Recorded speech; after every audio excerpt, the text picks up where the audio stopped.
to Stop Booking Around. I'm Jon Cronshaw and I'm joined again by another guest. Today we have got RJ Barker. He's the author of the Wounded Kingdom fantasy series, and I wanted to talk to him about violence and fight scenes because his book Age of Assassins, I think, deals with that really well. Hello, John. I'm really pleased to be here. I love doing stuff like this, and I'll endeavour to make sense and not get too sidetracked, which I do a lot. What I wanted to bring you on the show for was you got a character called Gerton, who is an assassin, but the way you wrote about the violence and about the killing and about, actually inflicting damage on people and fights, it was done in such a different way than I've read before. I really wanted to kind of pick your brains on this, because what I hate, and I think this is a problem a lot of authors have when doing fight scenes, it's like he pummeled in with his left hand and then his right, he struck his left cheek, and it's like it's too mechanical. I'm terrified of violence. I've been in violent situations. Mostly my way of dealing with violence is to hide. I'm very good at it. And I'm really wary about making it seem cool. And there is an element of sort of excitement and coolness in what they do, I think. But also there's a price to pay for it. You don't just walk away from it. And one of the things with setting up the character of Gerton was that from the first book, I have the feeling that if he had a choice, this wouldn't be his life. It's not particularly what he wants. He's forced into it and he's very good at it, but he doesn't actually enjoy it. He's not a murderous person as a hobby. That's not what he's like, yes, that's up for it. He'd rather avoid it. And then when it came to the actual way the fight scenes work, that I've fenced, and I love fencing. Unfortunately, my health means I can't do it that much, but fencing's like chess. It's like chess, but it's very quick. And I wanted to get some sort of sense that when you're fencing, somebody comes at you and you're thinking, how do I counter this? And you know the names of the move and how it's meant to work, and that's what you try and do. But it's like that. That's what I was trying to capture with it. And the idea that actually it's very choreographed. And all martial arts are very choreographed. There's a set of moves, and I wanted him to have these set of moves because I didn't want him to be superhuman. I wanted him to be very well trained. And that's kind of what I bring to the fight scenes, is you have this kind of balletic vision in the first book because it's nearly all one-on-one. And also, it sounds silly, but because I was ill for a long time, and a lot of that time was spent being in agony, which is just no fun. But I learned about pain management techniques, and a lot of the stuff he does to sort of center himself and bring him into a calm place where he can go in and let his training take over. It is pain management techniques like breathing and just sort of finding a relaxed place. And that's kind of how I set up the fight scenes, that to some degree he's not particularly thinking. Does that make sense when he goes through them? That it's all very instinctual. And then afterwards you kind of have this sort of rush of the world coming back in and thinking, oh my God, I nearly died. That was terrifying. Yeah. And that's called the setup for the first book. There was a scene that really struck me where you've got Gerton, who's a lot older, he's almost out of practice, and then he gets kind of accosted in these woods. And it's just like the most brutal kind of horrific experience for him being in this violence. It is very much that he's rusty. He's not been practiced. He's being a teenager, really. He's spent sort of 5 years going, I'm not going to be an assassin because no one tells me what to do. And then he's come back and found that what he is needed to help people he really cares about. And that fight scene it's really unpleasant, and it's kind of rolling around in the mud, just trying to survive. There's nothing glamorous about it. And I think that's an important thing to get across about violence. It's not glamorous. It's awful. It's not something you want to be involved with. Always run away is my advice, which he never takes. But in terms of like the writing then, I mean, you mentioned this thing about the fencing and, kind of having that link. I mean, you name the sequences. You have like, I can't remember the exact wording, but it's like, it's the first sequence or third sequence and it's this. And then you almost have a description of what the move set is while it's happening. On a boring technical level, it's a way of controlling the way the reader sort of sees it. And I want it to be quite filmic. So you kind of get this, he tells you what he's going to do, and then you sort of see the effect of it. He says that this is the first move, the shepherd's crook. They're not called that. I've just made it up off the, I'll tell you why I'm doing that in a second. And And then he goes into it, and he describes what he does and the effect it has on the other people. And it's partly that and partly about altered states. I very much want you to have this feeling that when he moves into fighting, he kind of just gives himself up to it, and his training's taking over. He's not actually consciously doing it. It's kind of he's moving through this set of things, and his subconscious is doing it. And then you get, in the second book, there's a cavalry charge, which is one of the reasons I wanted to write the whole trilogy, where they ride around on these big antlered horse cap things. And he's involved in this cavalry charge, but he's not trained for that. He's not ready for it. And it's completely different. It is just panic all the way through. He's no idea what's going on, because that's the difference. When he's in that situation that he's trained for, and that's what he is, he's very good. Out of it, he's kind of, oh my God, this is actually terrifying. The moves. This is a good writing lesson. I wrote the first book, and I wrote it in 6 weeks because I was kind of a bit manic about it. I had this idea, and I thought I could write that, and I did. And I didn't take any notes whatsoever. And then it sold, which was a bit of a surprise. And I had to write another one. And I came and I started, and I thought, oh, I invented all these moves with names. I should probably have made a note of that. So I had to go back and write them all down, so I had it all right. And that is a really good lesson. If you do something in a book and you're going to have to write more and it's got definite sort of things, just note it down. It'll save you so much frustration later on. World building Bible as you go. That's when you're a writer, you're basically told to be very specific with your wording. And I think that can actually be a detriment with fighting scenes, because I think it can take away from the flow. And, you know, as you say, it's like they're meant to be really quick and really brutal. It's almost like you've got to give the readers the opportunity to fill in the blanks. I mean, anyone that's done, or if you've just watched fencing or anything like that, violence is quick. It is really quick. And if you read about historical sword fights, there were these ones that went on for ages, but they're very, very rare. Like the sword fight in The Princess Bride is between the Dread Pirate Roberts and Inigo Montoya is fantastic, but very rare stuff like that happened. Literally, you'd have seconds and somebody's dead, because that's how it works. Without armor, armor sort of changes everything. But I kind of like the idea of I'm trying more to focus on how he's feeling during it, rather than what's actually happening.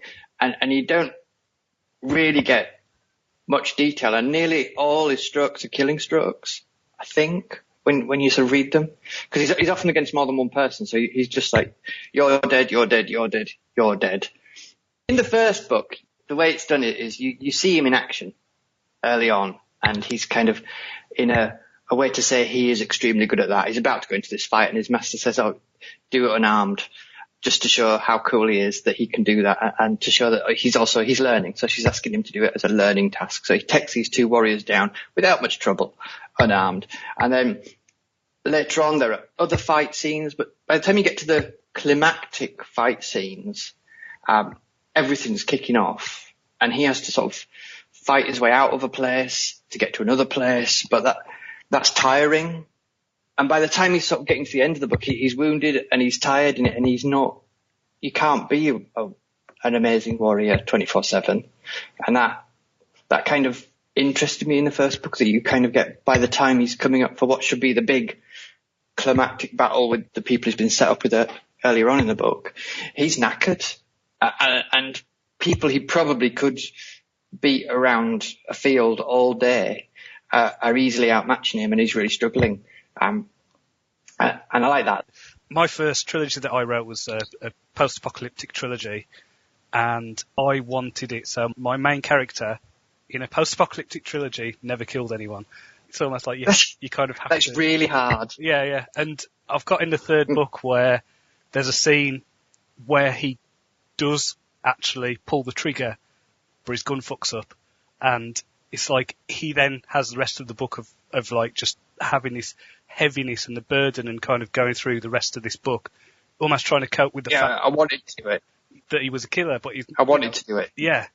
And that was really hard for the character. And what I like is, especially with your book, is that they're not just random fight scenes that don't link to anything. It's like okay, there's an emotional reason for this, there's a character reason for this, plot reason for this. It's like they're all in service of something else in the story, which is, I think, where a lot of new authors get lost, unfortunately. It's taken me 16 years of never selling any. I think I made $5 in that 16 years from writing, to sort of get to a place where I can just sit and write a book. And I do it that way because it works for me. And other people need to plan and do stuff like that. But there are thoughts going on in your head, and the thought that's there, and I think it should be there for every writer, is this telling the story?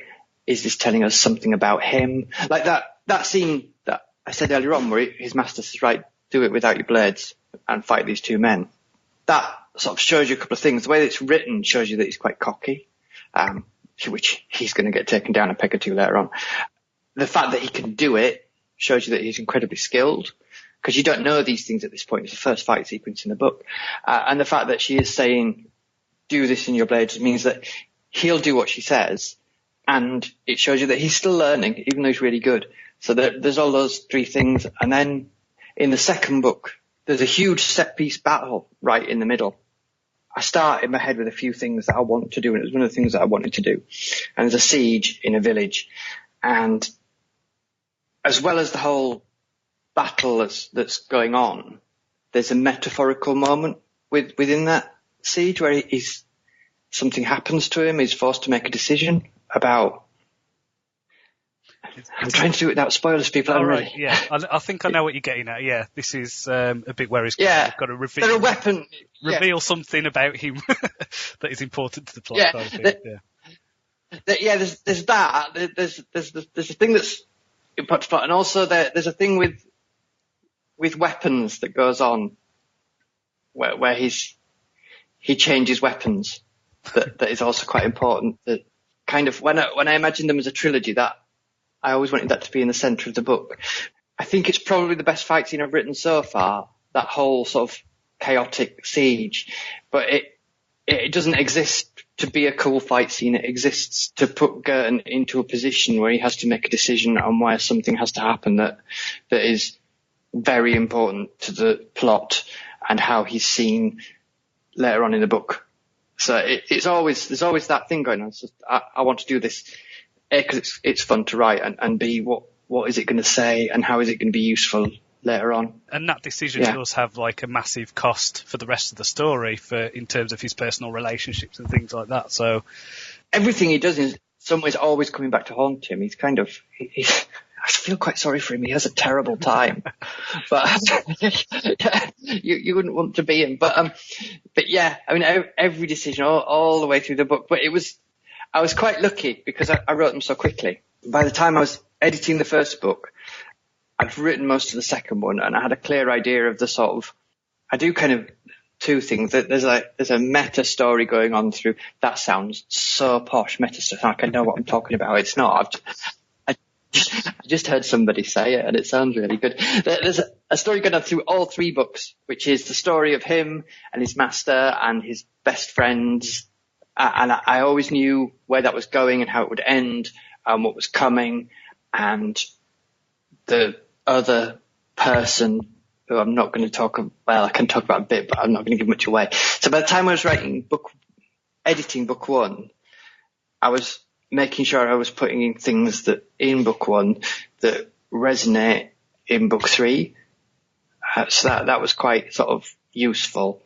And if I'd written them more slowly, I don't think I'd have had that opportunity. There's stuff in book one, which once you read book three, if you read book one again, you'll just go, oh my God. Oh, I see what you did there, which I quite like, doing stuff like that. Okay, I'm going to have to do that then. Yeah. But yeah, no, I mean, you can definitely see that, the through threads and the links and everything, yeah. The other thing that I was going to say was that, although I knew that, I had that big idea going on, when I sit down to write each book, when I sat down to write book three, I literally had no idea what the story was. I knew they were going to go to CDOC, which is the capital, and I knew that was involved, and that was it. And it was quite frightening. So I think I had 3 months to write it, and I was like, this is okay. But I just wrote it. That's what I do. I'll sit and just write stuff.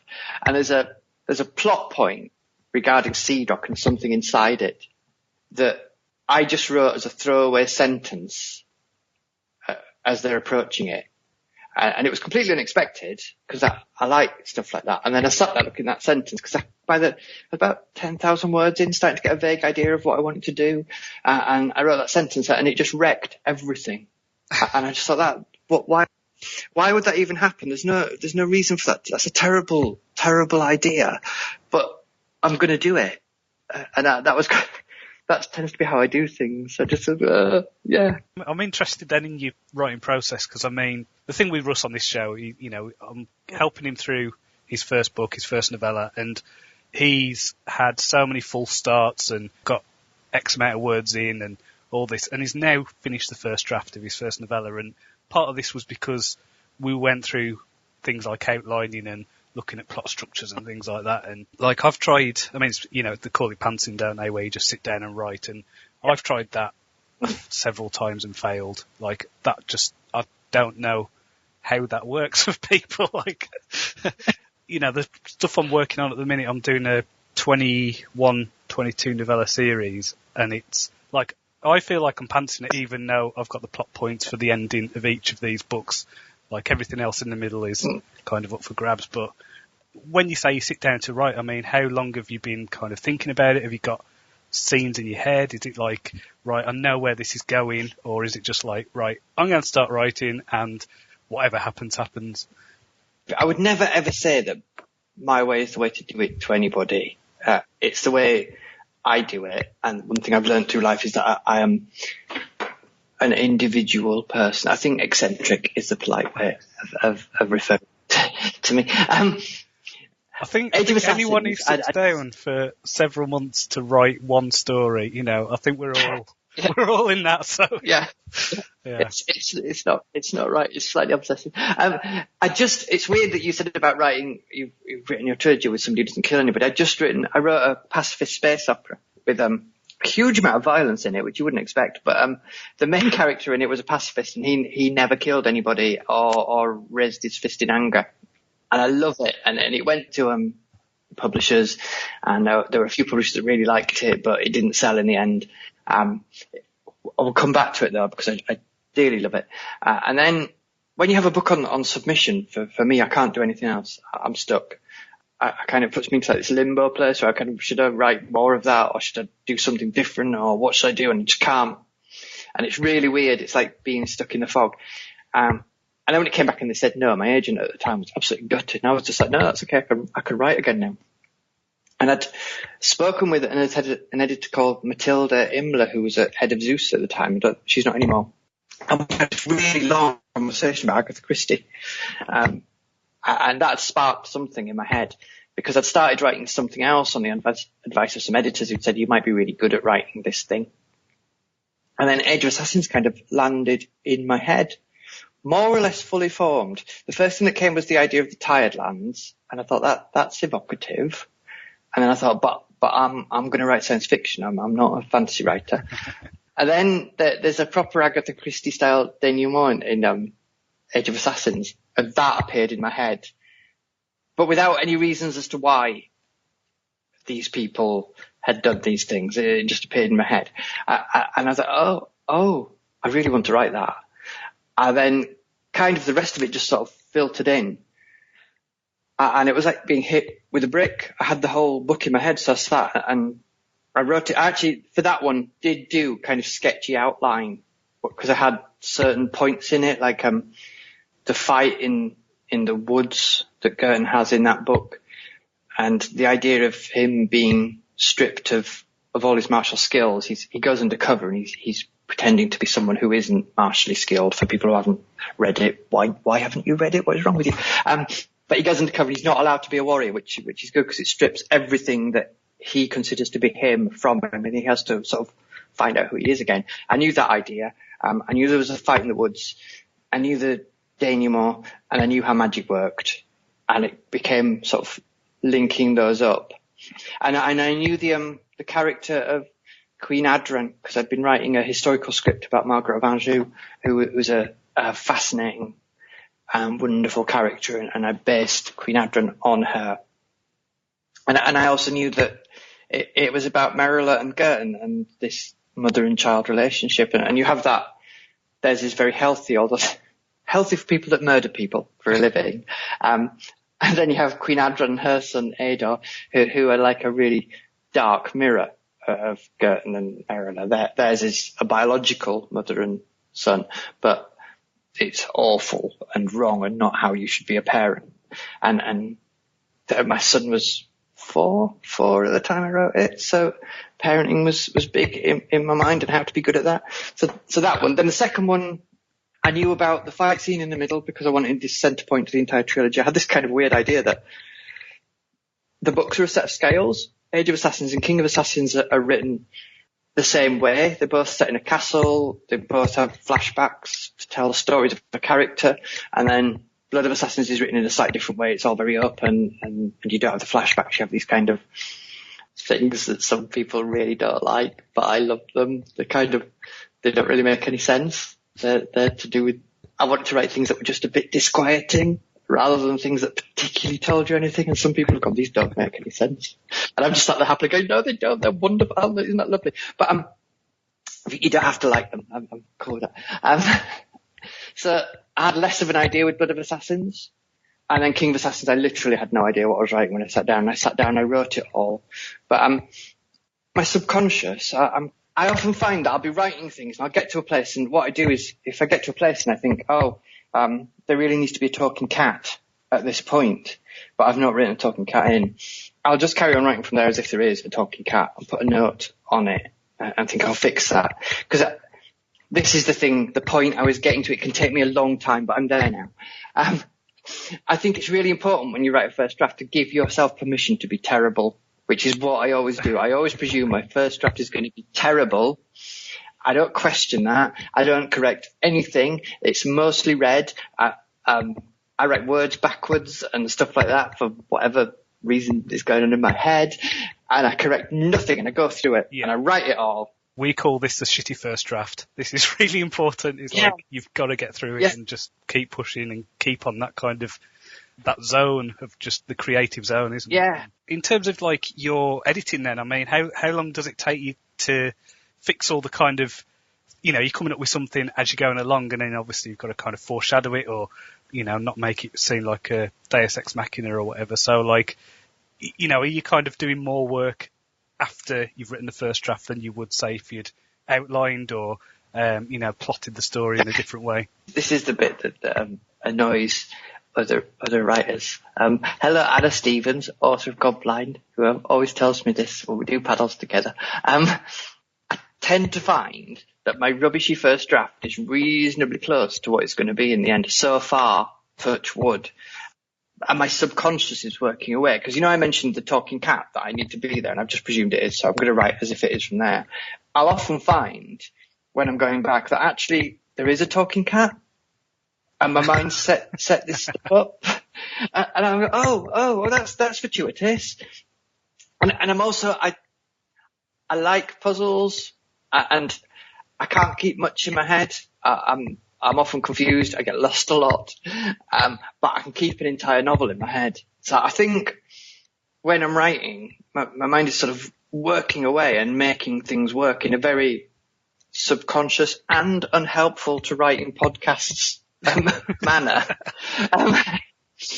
But I don't tend to do many changes. With Age of Assassins, we put in a subplot with my editor. There's Prince Ador, who's like the top unpleasant boy, and he has two sort of unpleasant lieutenants, and they kind of circle round in the book to come back as Girton's sort of nemesi, whatever, at the end of the book. And that wasn't there originally, because my agent said, you've made a mistake here. The reader will want some form of bad person getting their comeuppance. And I was like, oh, all right, yes. And then there was a scene that my editor wanted to put in. There's a scene where you see Merrila face off against another assassin. And my editor said, we need that in because we never see her actually fighting. We need to know how good she is, which I'd missed completely, and she was right. So they were the only real changes we made to Age of Assassins. Then Blood of Assassins, it had a prologue on it that when I send it to, because my editor gets quite a reasonably early draft because my deadlines were so short for these books. I think I had about 6 months for each book. And there was a prologue on. My editor said, "You've made a mistake with this prologue." And I loved this prologue. I'd set something up in it and I kind of echoed this moment throughout the book. And it was really poetic and I really loved it. And she said, "No, you're wrong. This prologue just, it makes me uncomfortable. And I don't think the readers will see the curtain you've set up in that prologue." And I wrote Jenny a 5-page email explaining all the reasons why she was wrong. And I got to the end of it and thought, "Oh, no, you're right. Damn it." Hard getting real criticism, isn't it? Yeah. So we took the prologue off, but the actual plot of the rest of the book didn't really change that much. Everything was there in that one. And then King of Assassins, we barely touched at all, really, in as much as I kind of got Jenny's edits back and I thought, have you just given up on me? Is it that bad we can't? There's too much work to be done, so we just thought, right, we'll gloss it over and do a little bit and see and just put it out there, and then we can be done with it. But I talked to her about it because she's brilliant. It's my editor, Jenny. I love her. And I was going, "You've not done very much." And she went, "I don't need to. It's cool. Just." And I was going, "No, we need to do more editing, I'm sure." And she was, "No, trust me. It's there. It's good." I'm a very bad role model, I think, because I'm just lucky in that my mind happens to work in a way that lets me do that. I'm not entirely sure what I will do one day when my editor turns around to me and says, "All right, this portion doesn't work because what we really need to do is refocus this character in X way so that this happens," and gives me lots of technical details, because I will just go, "I don't know what any of that means. I'm lost." My agent once sent me a thing that said, "Oh, you need to take out more adjectives from this story." And I was like, "Oh God, I have to Google adjectives now. I don't know what they are." Don't quit school because you're going to be a rock star at 14 is a good bit of advice that I should have taken from my dad. And I was never a rock star, but I'm deficient in the technical aspects. I wouldn't worry about it. You know, it's the difference between naming parts and knowing how to use something, isn't it? So whatever. I'm a great believer that if you read a lot, you know how to write a book. And that's the essence of it. And everything else is finding ways to unlock that knowledge and make you confident enough to go with it. And if that involves you planning, because I know that Ed McDonald, who wrote Blackwing, he writes his first draft the same way I do. He just sits and writes a book and he doesn't do any planning. But then he takes it apart afterwards completely. He kind of destroys it and rebuilds it. And then Anna Stevens, who I mentioned, she massively plans everything she does. And we all sort of get to the same point. And I've got kind of a reputation as a quick writer. That's because I don't redraft an awful lot, not because I write X amount of words a day. In terms of your writing then, I mean, do you have like a writing habit, or, you know, do you have a routine that you stick by, or is it a piecemeal approach? I'm lucky enough to have been really ill, so I didn't have to have a proper job, because I'm too ill to have a proper job, which it doesn't sound like it should be lucky, but I think it is, because that allowed me to sit and write. And what I try to do is during the week, I try and sit down and write 2,000 words a day. That's always my target to do that day. I don't put any pressure on myself to do it. And if I don't do it, then I don't do it. And some days I will play a PlayStation all day and not do any writing because my mind isn't in that place. But not very often. But that is my target each day, 2,000 words, because that means I have 10,000 words by the end of the week. And then I can do a 150,000 word book in theory, 15 weeks, which is quite good for me. It doesn't work that way, but that's what I do. But I think the important part of it is not the how many words I do per day. It's the not putting any pressure on myself to do it, because that's where you start having problems, because you start, oh God, I only did 1,500 words yesterday, so I need to do 2,500 today. And maybe that's not what the bit you're writing needs. Maybe the bit you're writing actually needs 700 words, and that's a really good place to finish. So do your 700 words and stop. Or maybe it needs 100 words. Some people like only do 100 words a day or 200 words a day, and that's how they work. One of the things that can send you a bit loopy as a writer is self-expectation, where I expect nothing of me. I'm always quite surprised that I do anything. So every day's a win for me. I mean, it didn't feel like a win when I was doubled up in agony, but it was an investment. Yeah. I mean, you've got a lot of paint to draw on and all that stuff. So yeah. I'd rather not be chronically ill, but I can't do anything about it. So you may as well make the best of it that you can. And I think the other thing is that I love to write. I can't believe I wake up when I first got my publishing deal. A lot of people sort of said, but in a year, you'll got used to it and you'll have seen all the bad things of the industry and how it's difficult to be an author. And that is just not my mindset at all. Every day I wake up and think, I can't believe I'm actually doing the thing that I love most and getting paid for it. That's mental. And it's just joy. Every day is just like, I get to do this thing that I love. Even when it's hard and things like copy edits come in, which are essentially quite boring. It's still words, and I love words. And I think not putting any pressure on yourself and finding that love in what you do and just enjoying it are tremendous for getting on with stuff. It makes it really easy. You're just like, a thing. Yeah, it's like we're getting paid to plop stuff out of our imagination. It's like, what? Yeah. Yeah. So, and it's the nearest to actual magic you can ever do, that you sit up and you invent things and then other people actually read them. That's mad. Somebody in America now is reading a story that I wrote, and it just fills me with amazement every time I think of something like that. Yeah. It's just, I just imagine what 20-year-old me would have thought if I'd gone back and told him that. He'd just be like, no way. No, that's not going to happen because I am going to be a star of metal. And I would have had to go, sorry, but you're just not very good. And I'd have been, I wouldn't have believed me. I'd have been, shut up, Grandad. I mean, with the disability stuff, I mean, your protagonist has a clubfoot. He has a disability that affects him, and it seems that also affects some of the other characters in the story. And again, that's something that I think when I started reading the book, I read the clubfoot thing. Oh no, like the dread of I don't know. There seems to be like, he's disabled, but he's magical because of it, and it's like it wasn't that at all. I was really glad. Yeah. Someone pulled me up on something, and they said don't answer your critics, and I generally don't, but sometimes I think people say things, and you can, and I'm not the sort of person that gets angry, so I'm not worried about offending people. But they said that they were disappointed in the book because they wanted to see how Girton got around things despite his disability and how that forced him to act in different ways. And I kind of stepped in and said, because what they were saying is absolutely fair and right.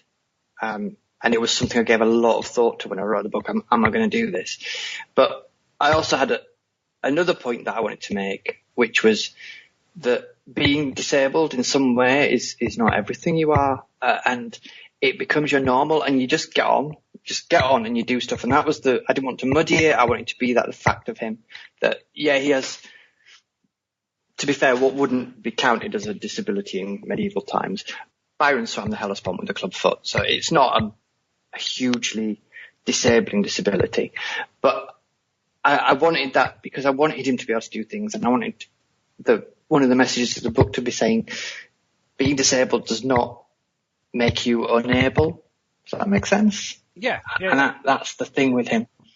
As the books go on, his disability is mentioned less because it becomes more and more your normal. You don't think about it. It just becomes the way your life is. You become used to, like, you hear people say, you're so brave to be going through this thing. And I always think, no, it's not bravery when you don't have a choice. It's just the way things are. And you want to carry on. And that's what I wanted to do with him. He's carrying on. He's not letting it stop him. And if anything, it's an advantage to him because people constantly underestimate him. And he uses that. And also, yes, it is a bit cheaty and lazy of me to choose something that lets him kind of cop out of something. Like he never gets up and thinks, I just can't do it today. I'm too tired and ill. Because it's an adventure book, and yet you have to make some sacrifices. But I have had people who are disabled come up to me and say, that's the character I've wanted to read. for a long time. That's what I've wanted to see, is somebody who isn't bitter or held back by it, who is going, it's annoying, but I'm going to get on. And that means a tremendous amount to me, because it's from my experience of barely being able to walk some days is where he comes. That was serious for me. You know, I'm coming up from my own visual impairment, and it's just like, it just makes me cringe when I see, like, you know, the blind seer, the blind wise man, you know, all those kind of tropes that are just everywhere. And it's like, it's like, okay, get something. Yeah, even stuff like, to some degree, Daredevil, I'm never quite sure how I feel about Daredevil, because it's kind of, Daredevil he is blind, but also he's magically not. Yeah. And I always, and I was like, I really enjoy it, but that little thing, he's like, he's not really blind, is he? It's kind of, it doesn't affect him that much. So yeah, but I am equally guilty of that. So, but yeah, and I also think that the other thing that I should have said is it's important to show people, because the more you normalize something, the more people accept it. So I think it's important that you have disabled characters in books, and you have characters from different backgrounds and different places in books that people can see, not only because for the people who are that and see themselves and think, oh God, that's me. But for people who aren't that, maybe live in a place where they never meet anyone who's a bit different, so they can come across people and think, oh, well, there's people in this book and they're not what I'm used to, but they do seem perfectly human. How amazing. And I'm very, very into that. I think we need to show everybody. I think it's important. And it's fantasy. So there's nothing holding you back. There's nothing stopping you putting everybody in it and just going, look at all these amazing, wonderful people with all these differences, and they're all getting on and doing a thing. And that is fantastic. As long as you're not sort of doing it for like token value or collecting points to sort of tick your little boxes. Yeah, there has to be reasons. If you get the chance and the book sound interesting to you and you enjoy them, let me know. I don't think people ever realise, not just me, actually any author, that was a bit selfish of me, I don't think people and you'll know this, John, I don't think people realise how people often say that writing's a lonely thing, and I don't think it is, because actually we have like people, we have editors, and I have a publicist who's constantly making my life hell. She's a terror. You'll have seen her on Twitter being mean to me. And my wife and my family around me. But the actual knowing what your book is doing when it gets out there, you can see like sales figures and stuff if you want to. I don't personally look, because I think it would just be something for me to be anxious about. But there's moments when somebody comes back to you and says, I read your book, I really liked it. That is just stunning. I can't imagine that ever getting old for any author. So if you go out and you enjoy a book, tell them. When someone likes it because of why you wrote it, if that makes sense. Like, I wrote a book that was called Blind Gambit, which, you know, it's one of it's basically a bit of a Ready Player One type of thing, where it's set in a virtual world. My main character is blind in the real world, can see in the virtual world, but half of the book was set in the real world and was basically about this teenager coming to terms with going blind.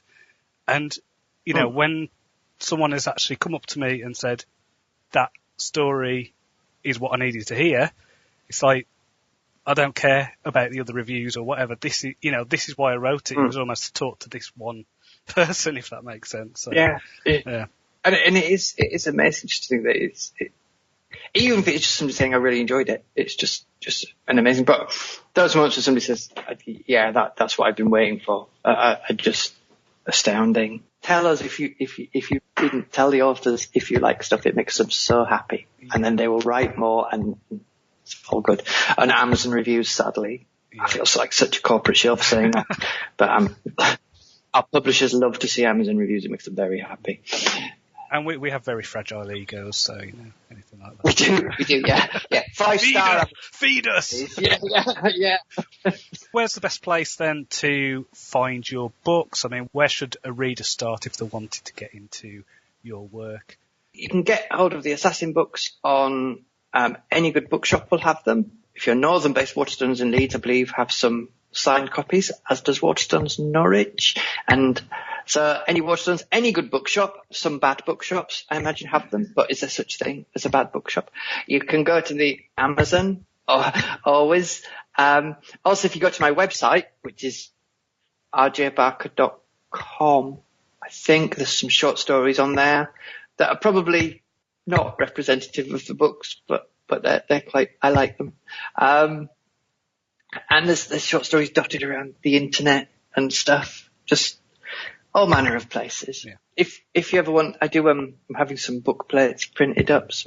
I have some, but if you want a signed copy, I send them out for free because it's a nice thing that I can do for people.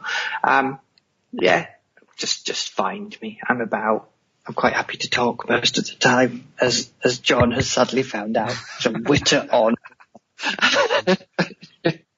And wish your friend huge good luck, and just let him know it's not the doing of it, it's the not giving up. And that's the truth of it. Thank you very much for listening, and thanks to RJ Barker for coming on the show.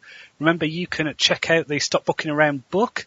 It's on Amazon, Kindle, paperback, Audible, all that good stuff. And you can follow me on the Twitter at JL Cronshaw. Hopefully I'll have Russ back in a couple of weeks to talk about his second draft. So until next time, cheerio.